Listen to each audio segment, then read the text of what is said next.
నిన్న జరిగిన శ్లోకాలు ఒకసారి చదువుదాం. 7వ అధ్యాయం 8వ అధ్యాయము 7వ శ్లోకం నుంచి ఒకసారి చదువుదాం.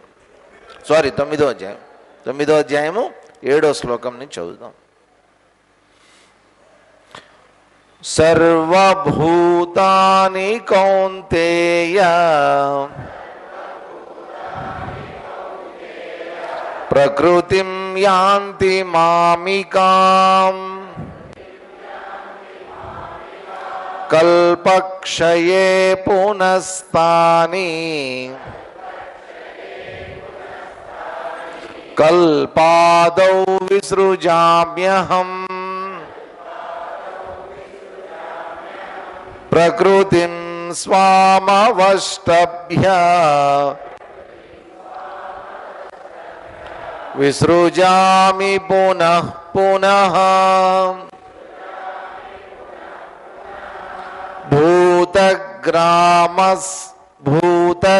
భూతగ్రామమిమం కృత్స్నం అవశం ప్రకృతేర్వశాత్ న చ మాం తాని కర్మాణి నిబధ్నంతి ధనంజయ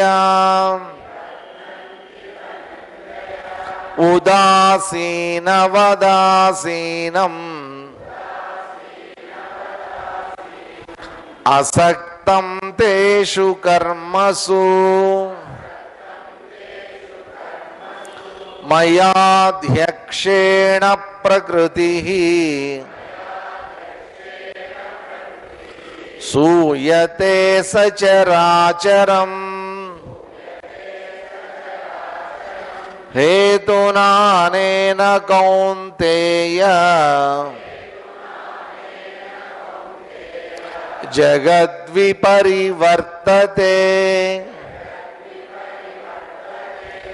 అవజానంతి మాం మూఢాః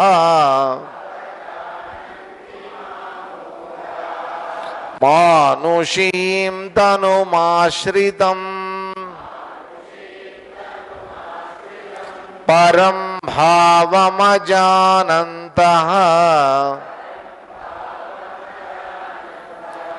మమ భూతమహేశ్వరం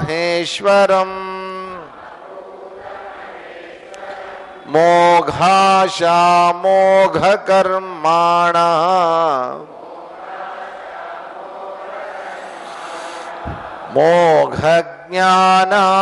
మోఘజ్ఞానావిచేతసః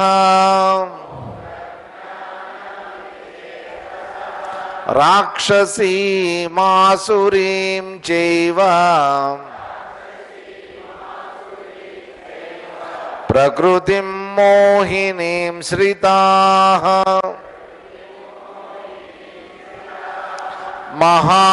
మహాత్మానస్తు మాం పార్థ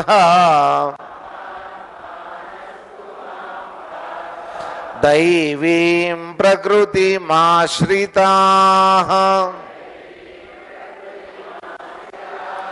భజంత్యనన్యమనసః జ్ఞాత్వా భూతాదిమవ్యయం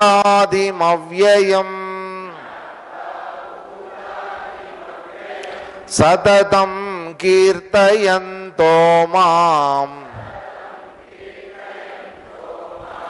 యతంతశ్చ దృఢవ్రతాః నమస్యంతశ్చ మాం భక్త్యా నిత్యయుక్తా ఉపాసతే జ్ఞానయజ్ఞేన చాప్యన్యే యజంతో మాముపాసతే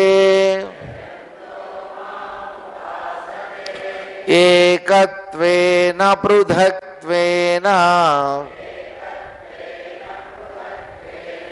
బహుధా విశ్వతో ముఖం నిన్న జరిగినటువంటి దాంట్లో తను చెప్పదలుచుకున్నటువంటి అత్యంత రాజగుహ్యం రహస్యమైనటువంటి దాని గురించి చెప్పడం మొదలుపెట్టారు. ఎందుకనంటే ఇదంతా రహస్యంగానే ఉంది మనకి. మామూలుగా ఏం జరుగుతుందంటే సైంటిస్టులు కొన్ని సిద్ధాంతాలను ప్రతిపాదించారు. ఏమన్నారు వాళ్ళు? సృష్టి ఒకసారి జరిగింది అని చెప్పారు. సృష్టి ఒకసారి జరిగింది. ఎలా జరిగింది ఇదంతా మనకి పర్వాలేదు ఎలా జరిగిందో ఇదంతా మనకి చెప్పారు. వాళ్ళ పద్ధతిలో వాళ్ళు చెప్పారు. ఇప్పుడు ఇదంతా ఎట్లా ఉంటుందంటేనండి, ఒక చిన్న పిల్లోడు ఉన్నాడు అనుకోండి, ఒక 4 ఏళ్ళ 5 ఏళ్ళ 6 ఏళ్ళ పిల్లోడు ఉన్నాడు. వాళ్ళ ఇంట్లో వాడికో తమ్ముడో చెల్లెలో చిన్న పాప పుట్టింది కొత్తగా. పుట్టినప్పుడు వాడు అడుగుతాడు, అమ్మా వీడు ఎక్కడి నుంచి వచ్చాడు అని అడుగుతాడు. పాపం వాళ్ళ అమ్మ ఏం సమాధానం చెప్తుంది వాడికి? ఎలా సమాధానం చెప్పాలి వాడికి? అరే నిన్నరా ఓ పెద్ద పక్షి పైన వచ్చింది ఇంటిపైకి, ఓ పెద్ద బుట్ట తెచ్చింది, బుట్టలో వీడున్నాడు, మనం పెంచుకుందాం అంటు ఏదో సరదాగా ఒక కథ చెప్తుంది వాడికి. వాడికి అది పెద్ద జ్ఞానం కింద మార్చుకుంటాడు. అబ్బో అంటాడు వాడు. సో వాడికి అదే చెప్పాలి. అంత చెప్తేనే వాడికి అర్థమవుతుంది. అంతకు మించి వాడికి చెప్పకూడదు. చెప్పినా అర్థం కాదు ఆ వయసులో. కాబట్టి ఇక్కడేంటి, మనకి సృష్టి ఎలా జరిగింది అని అడిగామనుకోండి, సైంటిస్టుల దగ్గరికి వెళ్తే విడమర్చి వివరించి వాళ్ళు చెప్పాల్సినటువంటి పద్ధతిలో వాళ్ళు చెప్పేశారు. ఋషుల దగ్గరికి వెళ్ళి అదే ప్రశ్న అడిగామనుకోండి, వాళ్ళు చెప్పేటటువంటి పద్ధతి వేరే ఉంది.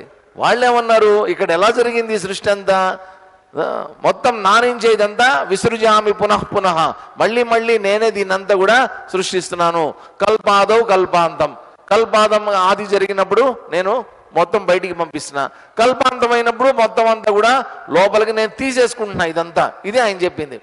ఇక్కడ ఏం జరుగుతుంది, లోపలికి తీసుకున్నప్పుడు ఎక్కడికి వెళ్తుంది? ఇదంతా అవ్యక్తమైనటువంటి దాంట్లోకి వెళ్ళిపోతుంది. బయటకు వచ్చినప్పుడు అంతా వ్యక్తమైనటువంటి జగత్తుగా మనకు కనిపిస్తోంది. మనమేమో వ్యక్తాన్ని చూడగలుగుతున్నాం, అవ్యక్తాన్ని చూడలేకపోతున్నాం. అవ్యక్తాన్ని కనీసం ఊహించలేకపోతున్నాం.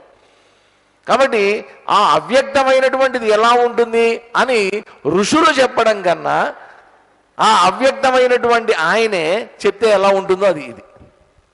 ఆయనంతటా ఆయనే చెప్తున్నాడు, నేనే అవ్యక్తము నేనే వ్యక్తము, వ్యక్తమయ్యేది నేనే, అవ్యక్తంగా ఉండేటటువంటిది నేనే. వ్యక్తమయ్యేటప్పుడు ఏ విధంగా ఉన్నా ఈ లోకంలో ఉండేటటువంటి వాళ్ళందరూ మానవుడికి ఏంటంటేనండి,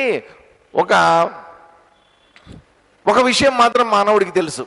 ఎవరికైనా కానీ ఒక విషయం తెలుసు. ఏంటదంటే,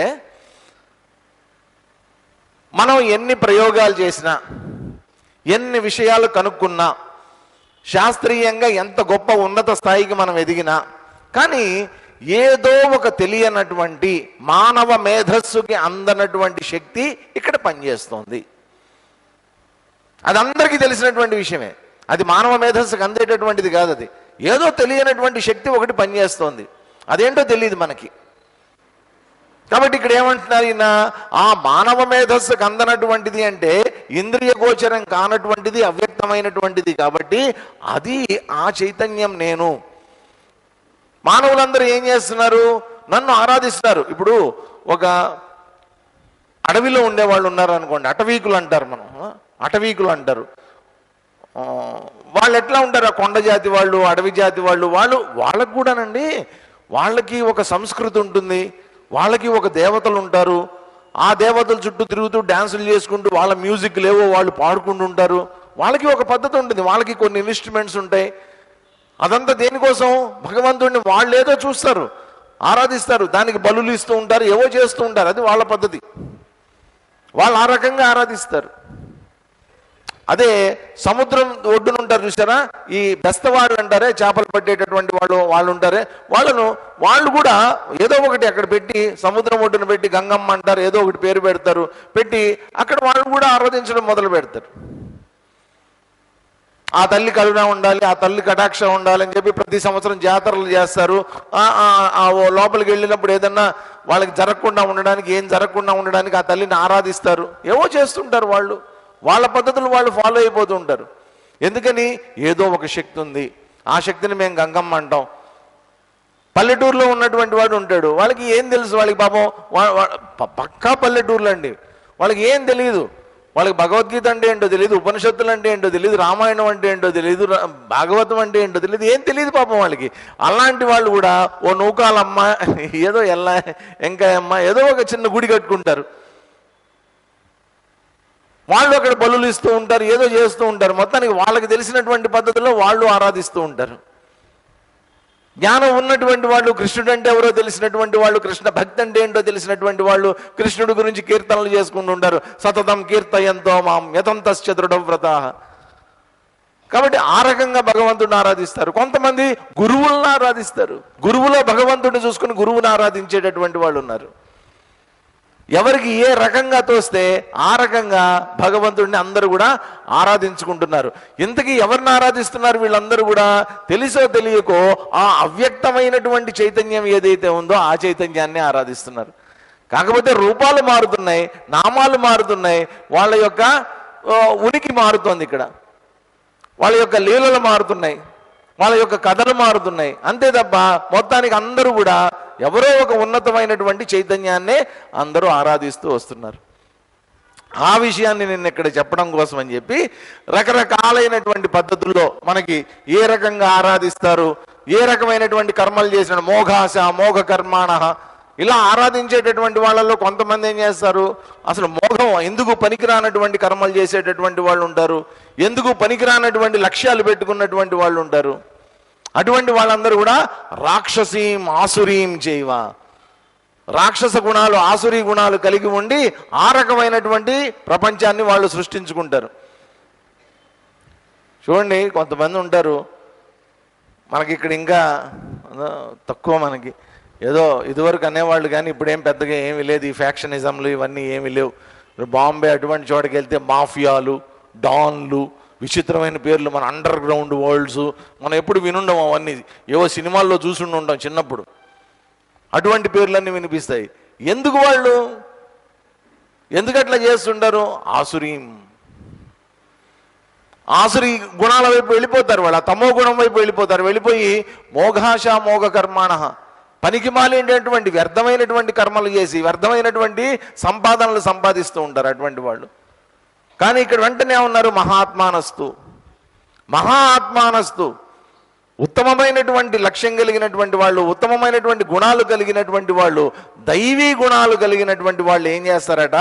భూతాదిం, అసలు ఈ ప్రాణికోటి యావత్తికి కూడా ఆది అయినటువంటి ద ఫస్ట్ ఎగ్జిస్టెన్స్, ఆ మొట్టమొదట ప్రాణం అనేటువంటిది ఎక్కడైతే ఆవిర్భవించిందో దాని కింద నన్ను గుర్తించి ఆరాధిస్తారు.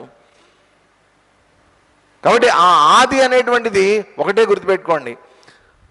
రెండు ఉంటాయి ఎప్పుడు కూడా. వేదాంతంలో మనకి మాటి మాటికి వచ్చేటటువంటి పదజాలం ఉంటుంది కొంత. ఏంటంటే ఏదైనా ఒక ప్రోడక్ట్ అంటే ఏదైనా ఒక వస్తువు తయారవ్వాలంటే ఖచ్చితంగా దానికి ఏముండాలి? ముడిసరుకు అనేటువంటిది ఉండాలి కదా, ముడిసరుకు అనేటువంటిది ఉండాలి. కాబట్టి ముడిసరుకు అనేటువంటిది లేకుండా ఎప్పుడు కూడా ప్రోడక్ట్ అనేటువంటి వస్తువు అనేటువంటిది తయారవ్వదు. ఇది అసంభవం. కాబట్టి మొత్తం మీద ఇప్పుడు మనం చూస్తున్నటువంటి ఈ ప్రపంచం అంతా కూడా దీన్ని ఏమంటారు అంటే కార్యము. ఈ కార్యము అనేటువంటిది కారణం అనేటువంటి ముడి పదార్థం దగ్గర నుంచి వచ్చింది. కారణం నుంచి కార్యం అనేటువంటిది కనిపిస్తోంది. ఇక్కడ తయారైనటువంటిది కార్యం. ఇదంతా ఇది మనకు కనిపిస్తోంది. కాబట్టి ఏమవుతుంది? కారణం నుంచి కార్యం అనేటువంటిది కనిపిస్తూ ఉన్నప్పుడు, ఒక ముడి పదార్థం నుంచి ప్రోడక్ట్ అనేటువంటిది కనిపిస్తున్నప్పుడు మధ్యలో ఎవరో ఒక ఆయన తమ తెలివితేటలను ఉపయోగించి తయారు చేయాలి ఇదంతా. ఏ తెలివితేటలు లేకుండా ఎలా తయారవుతాయండి? ఎవరో స్వామీజీ గారు చెప్పారు ఒక మంచి ఉదాహరణ. ఆయన ఎవరో లాయర్ గారు బాగా చదువుకున్నారట.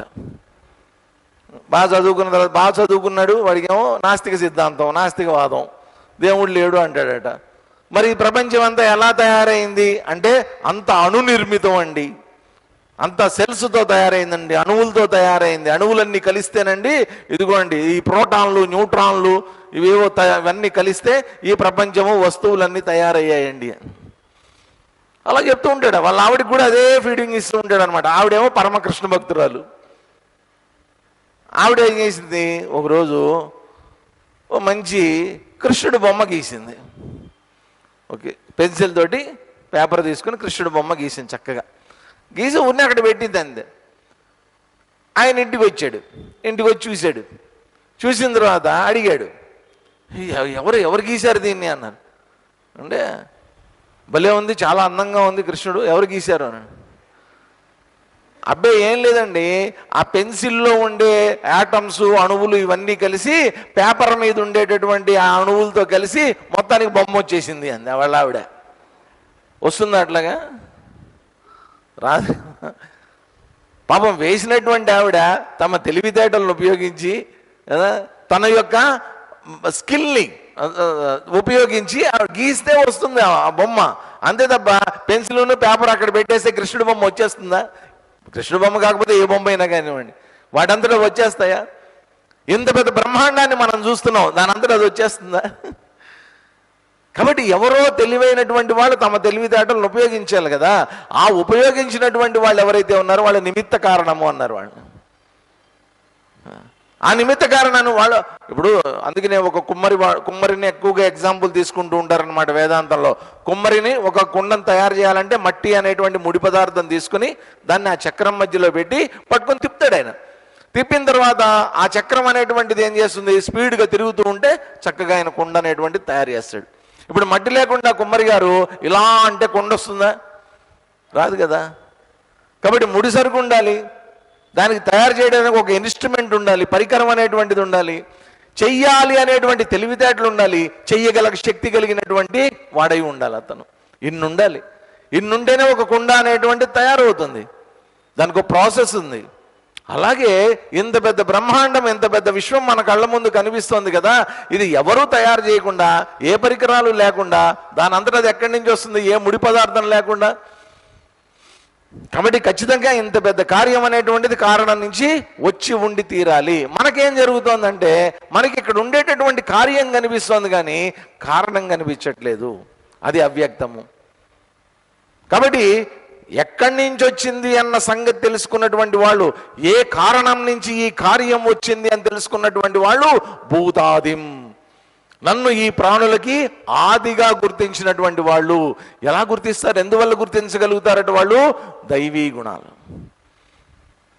సో వాళ్ళలో ఇంతకుముందు ఆసురీ గుణాల గురించి చెప్పి ఇప్పుడు దైవీ గుణాల గురించి చెప్పారు. కాబట్టి అటువంటి దివ్యమైనటువంటి గుణాలు కలిగినటువంటి వాళ్ళు ఆ విధంగా తెలుసుకుంటారు. కాబట్టి వాళ్ళు ఏం చేస్తారట, ఒకసారి అసలైనటువంటి రహస్యం తెలిసిపోయింది కాబట్టి సతతం కీర్తయంతో మాం యతంతశ్చ దృఢవ్రతాః, వాళ్ళు ఎప్పుడు కూడా అటువంటి వాళ్ళు పొరపాటును కూడా భగవంతుడి యొక్క ఉనికిని ఏ రోజు మర్చిపోరండి వాళ్ళు.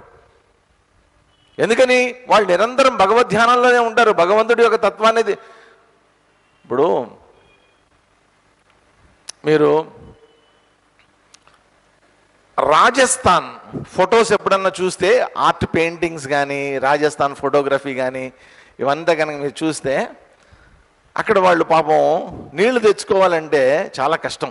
అంతా ఎడారి ప్రాంతం, ముఖ్యంగా జైసల్మేరు, అజ్మేరు ఆ ప్రాంతానికి వెళ్తే చాలా కష్టం.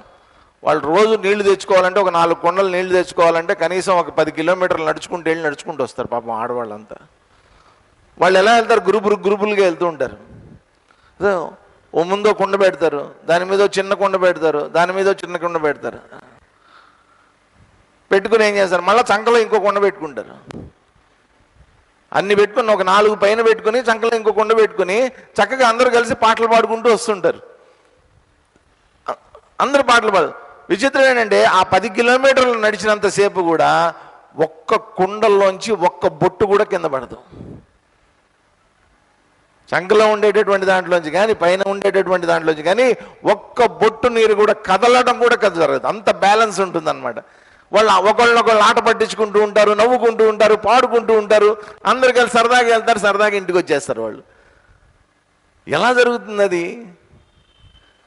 వాళ్ళకి తెలియకుండానే ఒక బ్యాక్గ్రౌండ్ అనేటువంటిది, వాళ్ళకి తెలియనటువంటి ఒక వెనక ఒక తరంగం నడుస్తూ ఉంటుంది. ఏంటది? వాళ్ళు ఎంత అల్లరి చేసినా, ఆటలాడినా, పాటలు పాడినా కానీ ఇది నేను బ్యాలెన్స్ చేస్తూనే ఉండాలి, బ్యాలెన్స్ పొరపాటును కూడా పడిపోకూడదు. పడిపోయిందంటే నీళ్లు వేస్ట్ అవుతాయి, కొండ పగిలిపోతుంది, నేను చేసినటువంటి పని అంతా వృధా అయిపోతుంది అన్నటువంటి ధ్యాస ఒకటి తెలియకుండానే అంతర్లీనంగా ఒకటి ఉంటుంది. ఆ అంతర్లీనంగా ఉండేటటువంటి ధ్యాస వల్ల వాళ్ళు ఎన్ని పనులు చేస్తున్నప్పటికీ కూడా అది చస్తే పడదు. అది ఇక్కడ కూడా ఏంటి, ఒక యోగి అయినటువంటి వాడు సతతం ఎల్లప్పుడూ కూడా వాడు ఎన్ని పనులన్నా చేస్తూ ఉండనివ్వండి, ప్రపంచంలో అంతర్లీనంగా తన హృదయంలో భగవంతుడి యొక్క స్మరణ అనేటువంటిది మాత్రం పొరపాటును కూడా వదిలిపెట్టడు. దాన్ని బేస్ చేసుకుని అతని జీవన విధానం అనేటువంటిది ఉంటుంది.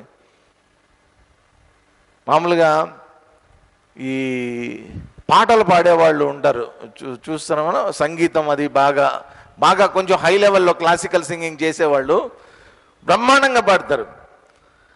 కానీ వాళ్ళతో వచ్చిన ప్రాబ్లం ఏంటంటే శృతి లేకపోతే పాడలేరు. వాళ్ళకి ఎంతసేపు ఏంటంటే ఆ శృతి ఒకటి ఉంటుంది, చూసారా ఎప్పుడన్నా? శృతి పెట్టుకుంటారు, బాక్స్ ఉంటుంది, ఆ శృతి పెట్టెలు ఇప్పుడైతే ఎలక్ట్రానిక్ వచ్చేసాయి. ఇదివరకు అయితే తంబురా వెనకాతలన్నా కూర్చుని ఉండేవాళ్ళు, లేకపోతే హార్మోనియం మీదన్నా శృతి ఇచ్చేవాళ్ళు. ఆ శృతి కనుక అందించారు అంటే ఆ శృతిని పట్టుకుని శృతి అలా కంటిన్యూస్గా వెనకాతల అది వినిపిస్తూనే ఉంటుంది ఆ శృతి. నాకు చిన్నప్పుడు ఒక విషయం అర్థమయ్యేది కాదు. మామూలుగా సంక్రాంతికి గంగిరెద్దుల వాళ్ళు ఇళ్ళకి వస్తారు. వచ్చినప్పుడు ఒక డోలు వాయించే అతను ఒకడు ఉంటాడు, ఒక పీపీపీ వాయించేవాడు ఒకడు ఉంటాడు. వీళ్ళు కాకుండా ఇంకొకడు ఉంటాడు, ఒక చిన్న కుర్రాడు, అమెచ్యూర్ అనమాట. వాడి వెనకాతలు వాడి పని ఏంటంటే వాడు ఏం ఉండదు, పో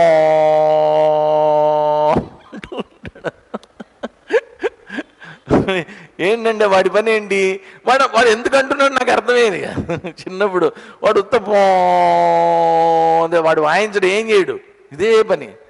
ఏంటి, ఒక శృతి. ఆ శృతి లేకపోతే పాపం వాయించలేడు, ఇది వాయించలేడు. వీళ్ళు అంతే, సంగీత విద్వాంసులు అంతే. ఆ శృతి తంబురా వెనకాతల శృతి ఇస్తూ ఉంటే దాని ప్రకారం ఆ సి డాట్ సి ఏవో ఉంటాయి, అవన్నీ దాని ప్రకారం పెట్టుకుని వెళ్ళిపోతారు వాళ్ళు. అది అంతర్లీనంగా ఆ శృతి అనేటువంటిది నడుస్తూ ఉంటే వీళ్ళు పాడేటటువంటి సంగీతం, ఈ స్వరకల్పన అంతా కూడా ఫ్రీగా ఆనందంగా వెళ్ళిపోతూ ఉంటుంది వాళ్ళలోంచి బయటికి. ఇక్కడ అంతే, చక్కటి దైవీ గుణ సంపత్తి కలిగినటువంటి వాళ్ళ జీవితాన్ని జీవిస్తూ సతతం కీర్తయంతః, నిరంతరం కీర్తిస్తూనే ఉంటారు భగవంతుడిని. ఒక వ్యక్తిని పొగడాలి అంటేనండి, అవతల వ్యక్తిని ఎవరినన్నా పొగడాలి అంటే పొగడదగినటువంటి లక్షణాలు వాళ్ళల్లో ఉండాలి, లేకపోతే ఎలా పొగుడుతామండి? కల్పించుకుని పొగడాలి. ఒక్కొక్కసారి నాకు బాధ వేస్తుంది, కొన్నిసార్లు మనం వెళ్తాం, ఫంక్షన్స్కి వెళ్తాం అనమాట. ఎక్కడన్నా ఫంక్షన్స్కి వెళ్తే ఏవో సన్మానాలు సత్కారాలు ఇవన్నీ జరుగుతూ ఉంటాయి. జరిగినప్పుడు ఆ స్టేజ్ మీదకి ఎవరో ఒకరిని తీసుకొని వస్తారు, ఆయనకి సన్మానం చేయాలి. ఆ సన్మానం ఊరికినే చేస్తారా?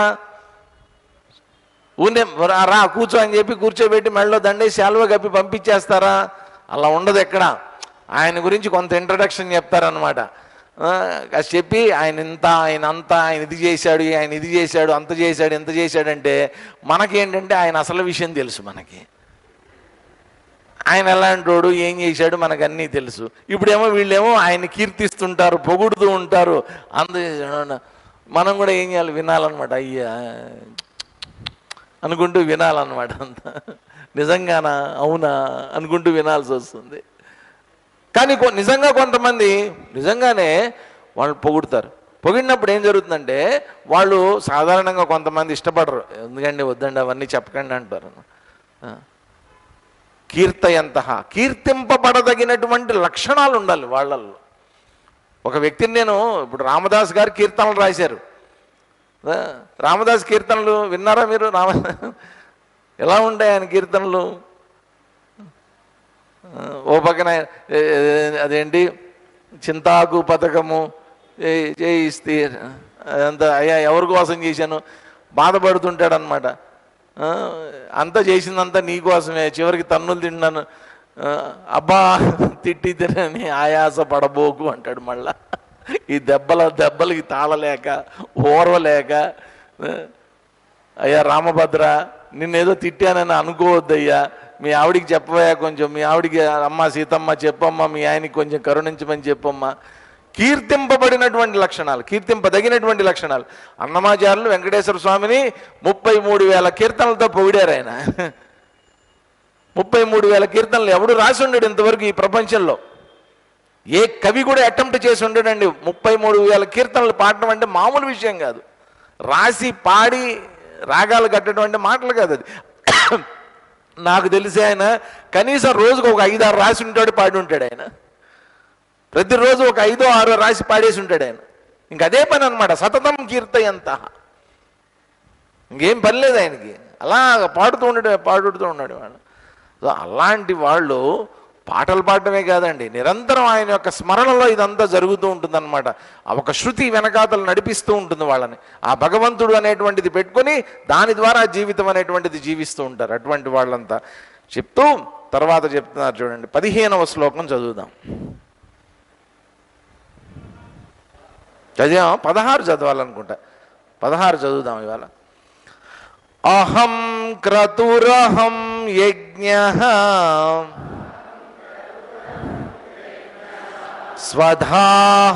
స్వధాహమహమౌషధం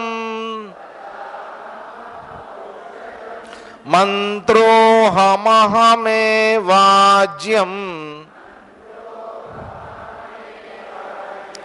అహమగ్నిరహం హుతం అహం క్రతురహం యజ్ఞం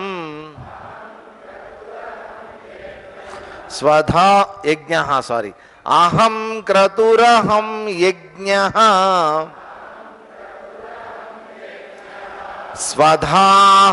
స్వధాహమహమౌషధం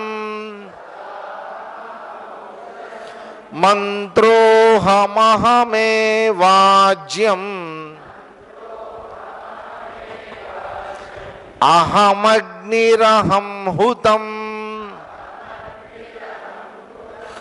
అహం క్రతువు, నేను క్రతువుని. క్రతువు అంటే ఏంటి? ఏదైనా సరే కర్మకాండ అంటాం మనం. కర్మకాండ కర్మయోగం రెండు వేరండి, బాగా గుర్తుపెట్టుకోండి. కర్మకాండ అంటే ఏంటి?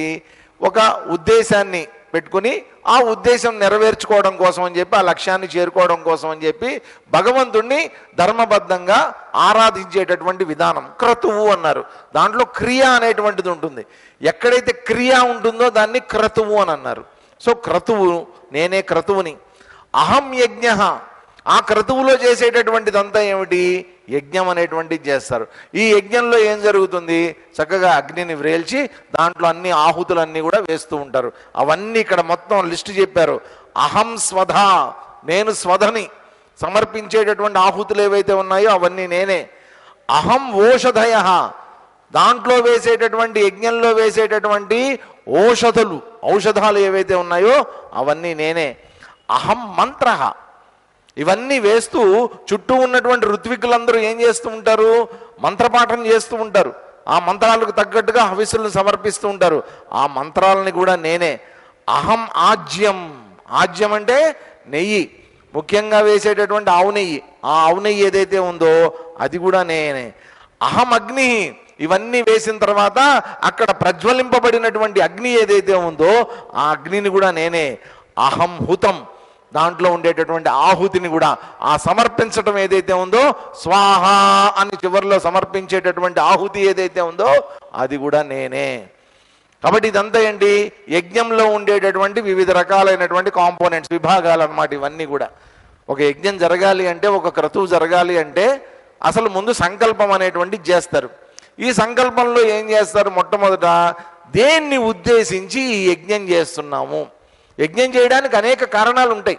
ఇప్పుడు ఒక మందిరం ఏదన్నా కొత్తగా కట్టారనుకోండి, ఆ కొత్తగా కట్టినటువంటి మందిరంలో యజ్ఞ ప్రతిష్ఠ, విగ్రహ ప్రతిష్ఠ కానీ ధ్వజస్తంభ ప్రతిష్ఠ కానీ ఇవన్నీ చేయాల్సి వచ్చినప్పుడు అక్కడ హోమాదిక క్రతువులన్నీ చేస్తారు. దాంట్లో ఏంటి? కేవలం హోమం చేయటమే కాదు, ధాన్యాదివాసం ఉంటుంది, జలాదివాసం ఉంటుంది, ఇవన్నీ అధివాసాలు అంటారనమాట. అధివాసాలన్నీ చెయ్యాలి. పుష్పాదివాసం ఉంటుంది, అవన్నీ చేస్తారు. ఒకరోజు నగరోత్సవం ఉంటుంది, నగరంలో తిప్పుతారు దాన్ని అంతా కూడా, విగ్రహాన్ని తిప్పి తీసుకొని వస్తారు.